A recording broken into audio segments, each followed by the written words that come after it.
Right. Very So in both cases, we have a description of theophany. Again, I'll write it on screen. The theo, like theos in Greek for God, okay? And funny, like epiphany in English. So revelation of God. Theophany in both cases. And what are the similar elements that we see in both cases of God appearing?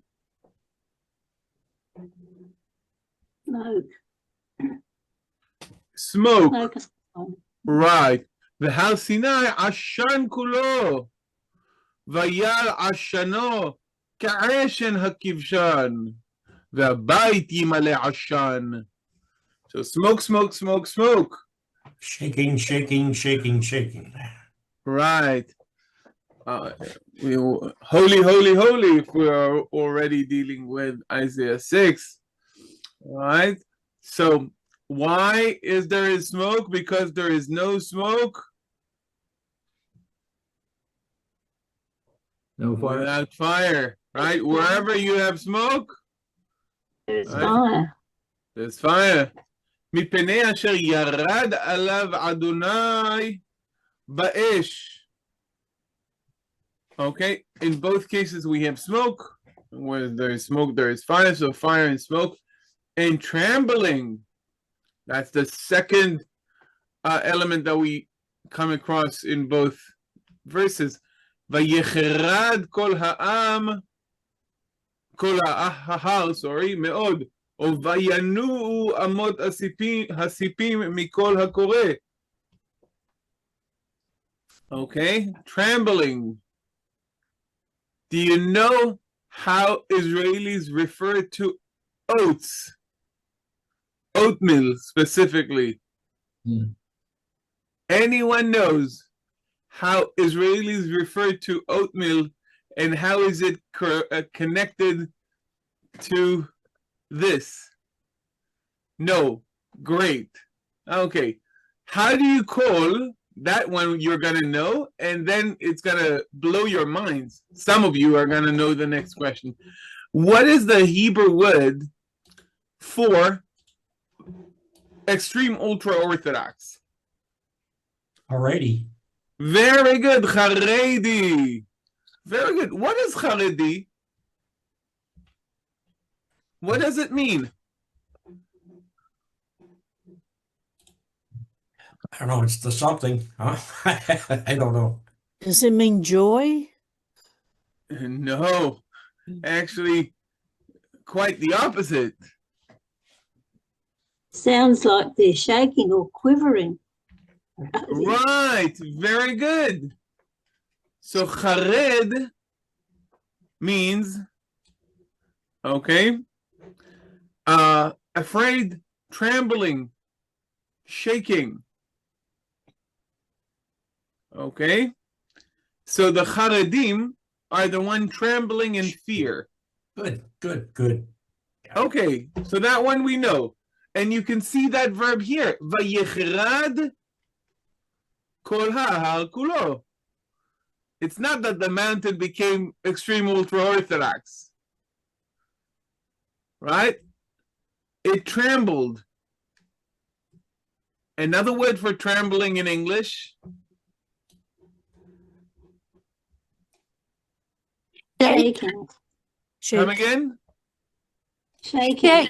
Shaking. Shake. I think someone said something other than shake. Quake. Quaking. Right. Very good.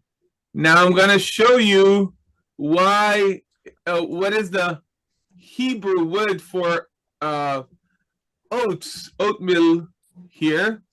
And believe it or not, the Hebrew word for oatmeal is Quaker, which you all know as Quaker. So if you're looking for the Hebrew Quaker or Quaker, I'm not kidding, guys. you go to a store, you go to the supermarket, and I don't know if you can see, this is small, but you can see the Hebrew here, Quaker. You have the kuf, the vav, aleph. Sorry, I wrote it in kind of modern Hebrew. Quaker, followed by the Hebrew original word for it, shibolet shual.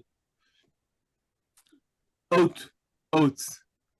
So oats in modern Hebrew, Quaker, based on the famous American brand Quaker, which is based on those Quakers, those English pious movement of the 17th century. So basically, in Israel, you're actually asking for Haredis when you're shopping for oats. I'm not kidding. This is not everybody is like computing all of this when they're shopping, when they're pushing their cart in the supermarket. But this is I kid you not. Okay, that's how you refer. You know how sometimes people take a brand and refer to the whole type by the brand, like Jeep and so forth. Yeah. So in Hebrew, Quaker, which is Quaker, which is those English pious guys that made it to America, is oats. And that's the same logic as Haredi, tremblers in fear. Yes, Frank. In comparing the verses, Exodus 19:18 and Isaiah 6:4, the shaking, smoking, is that a case of actual parallelism or chiasm in some sense? No. It's, I would say, these are, as I've said, two examples for theophanies. I think you can see intertextuality. Okay. Intertextuality. They also both have those hats. So the black hats, I don't know. Someone should look further into the connection between the Quakers and the Haredim, except for sharing the hats and the name, basically. But that's what it means. Right. So next time you see Quaker or Oats or Haredim, you'll know the whole thing. Okay, very good. So Vayecherad, I wasn't planning on talking about it, but there you go. Vayecherad kol hahar me'od vayanu amot asipim. The word that we do have here in a very interesting kind of different forms is the root ein shin nun, and we marked it ashan vayal ashano ke'eshen and vehabayit yimale ashan. We have few things here. So we have ashan here, based on the vowel pointing, merely on the vowel pointing of the word ashan. What does it mean? Dust or smoke? So it's not smoke in a sense. The smoke is here, ashan like this. But this is ashan with a different vowel pointing. Do you see the difference in vowel pointing? Yeah. Smoking then. Okay, so ashan here, the first one, morphologically speaking, okay, is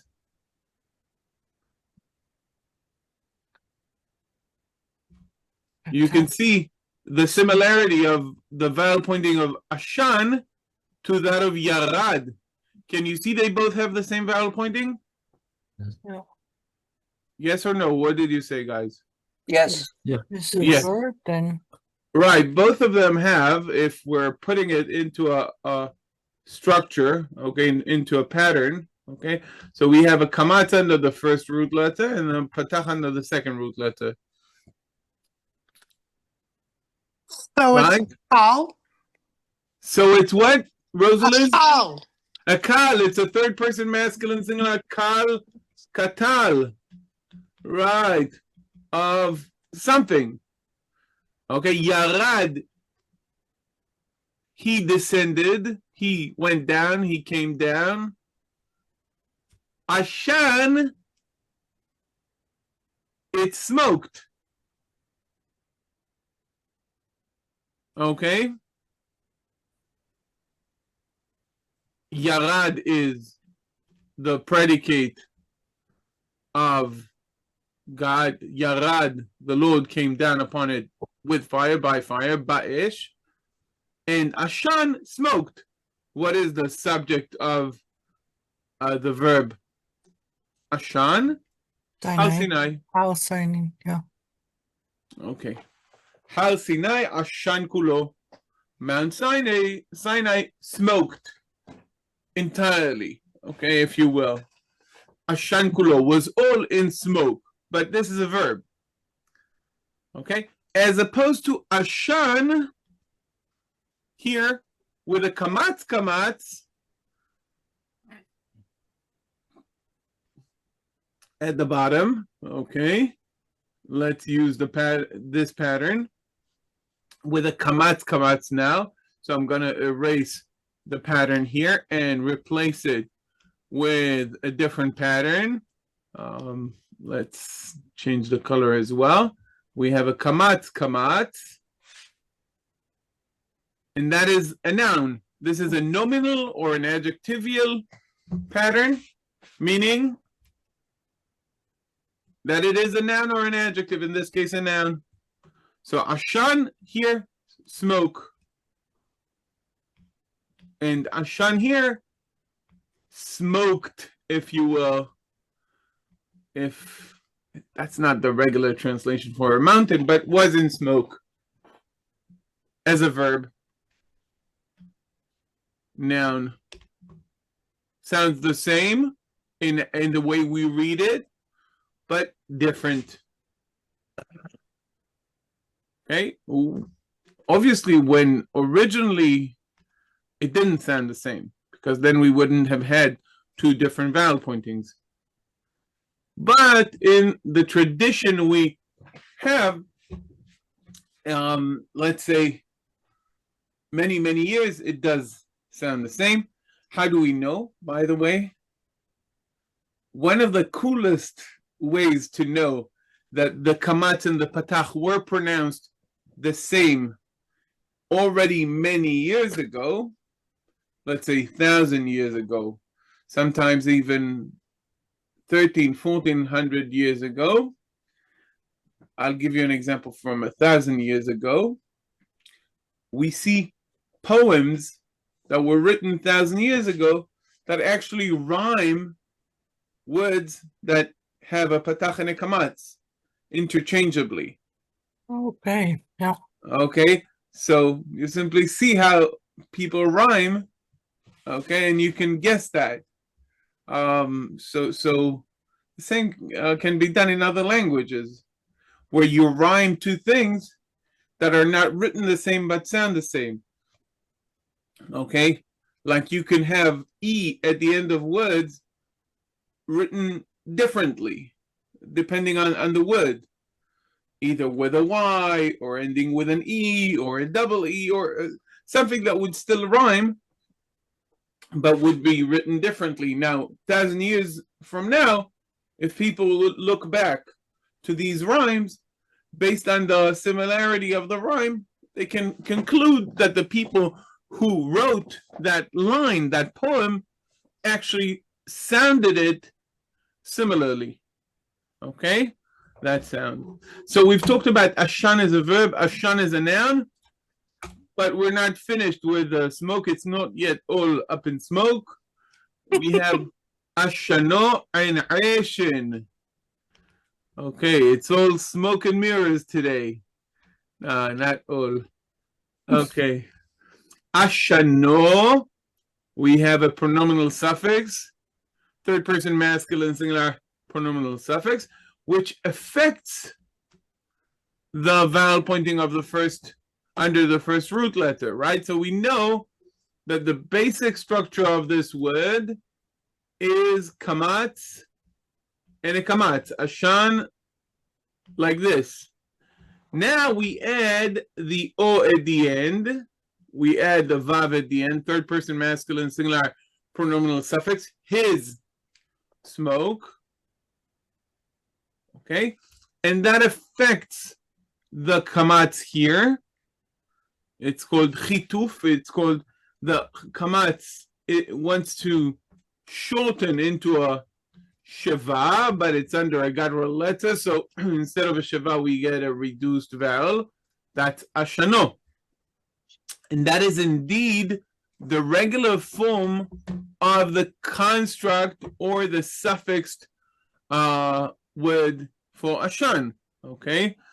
The regular word for a construct, if we want to say the smoke of, then we would usually find the reduced vowel under the ein and then a patach under the shin.